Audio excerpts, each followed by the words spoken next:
In this episode, we get a tour of Hellwig Products, make some suspension modifications to the truck, and find out just how much our setup weighs. I'm Courtney, and that's my husband Riley. Driven by a desire to learn new skills, we set off to build our ultimate expedition vehicle. With a timeline of 2 months, we are pushing ourselves to create a vehicle that will allow us to ski, mountain bike, and off-road our way through the country. We had no idea what we were getting ourselves into when we started this project, but it's turning into so much more than just an RV. So buckle up and follow along, because this is Ambition Strikes.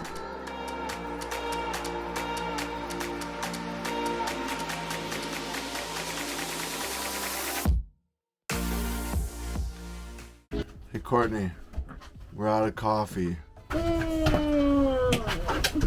Luckily we got some in the backcountry box.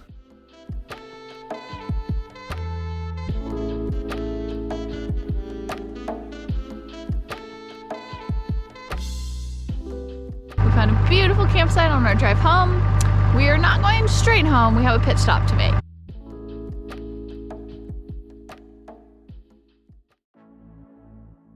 After 7 weeks on the road, it was time to upgrade our suspension on the truck. Being the name in the game since 1946, we knew Hellwig was up to the task. We jumped at the chance to tour their facility when we picked up our products. A fourth-generation family-run business, Hellwig specializes in USA-made sway and load control systems.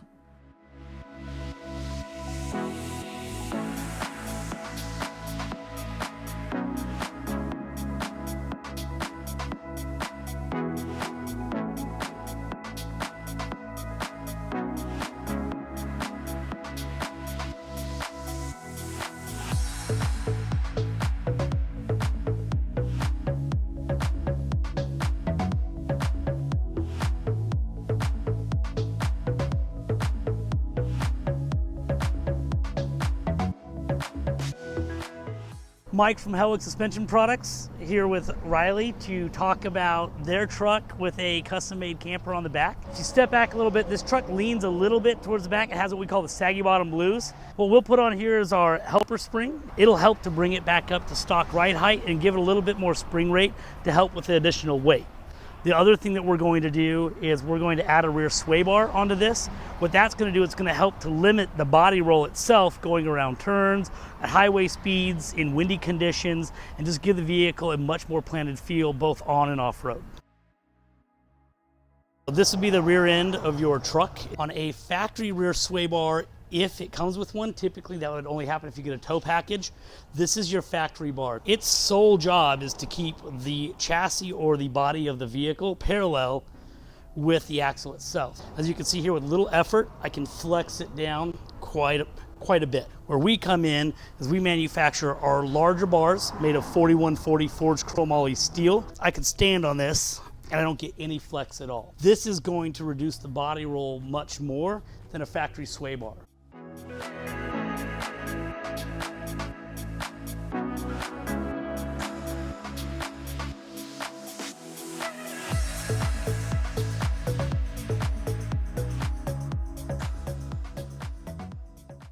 We're back home, it's a beautiful day, and we are going to work today on installing our Hellwig sway bar and helper springs.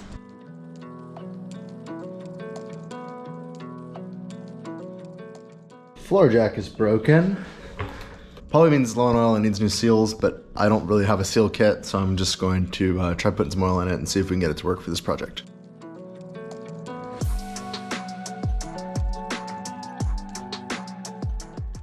All right, success.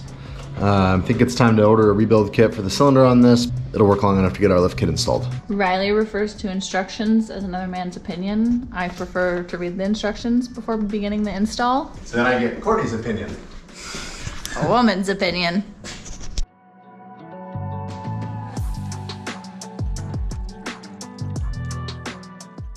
You guys, I just caught Riley reading the directions. Sometimes it's good to install it per the manufacturer's directions.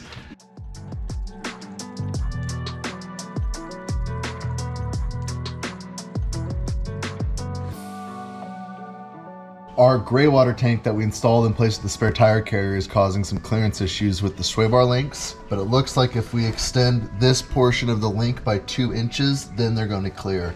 Cut this apart and sleeve it and make this part of the link 2 inches longer. Wait, there's no blade in this.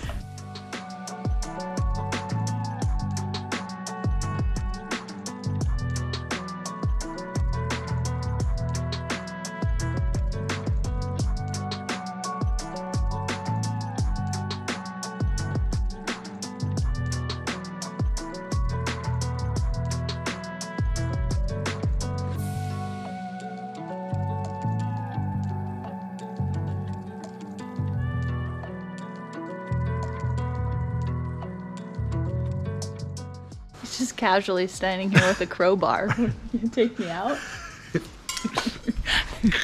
Clearance problems between our gray water tank and one of the mounting brackets, and I've seen this done before with plastic tanks, but I've never tried it. Basically, you heat it up and you push it in, and we're gonna try to make a little dimple for some clearance. Do I need a fire extinguisher? I'm on standby.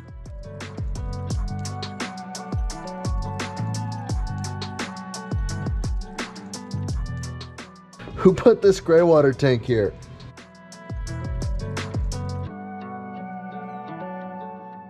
This is one of those 3 or 4 hands required jobs, and Courtney's using her hands to hold the camera. We work well together, but we don't work well enough together to work in that small of a space. So I like having the excuse of I have to film. Before I even try to tighten this up, I'm gonna make sure we can get the bracket in the same spot on the other side. And we'll assemble it all loose and then we'll tighten everything up.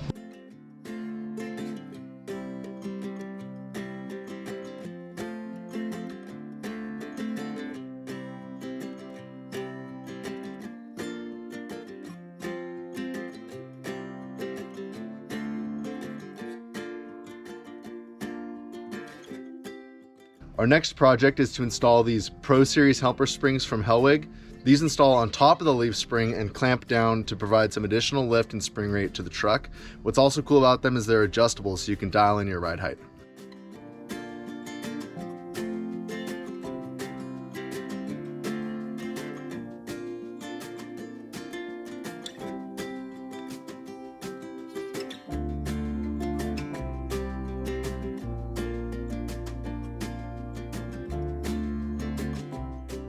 So now we have our adjustments locked in. The last step is to double nut all these U-bolts so that they can't loosen up.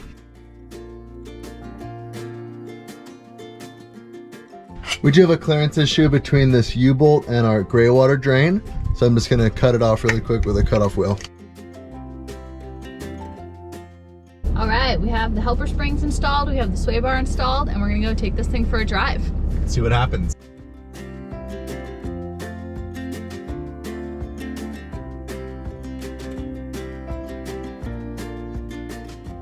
User review.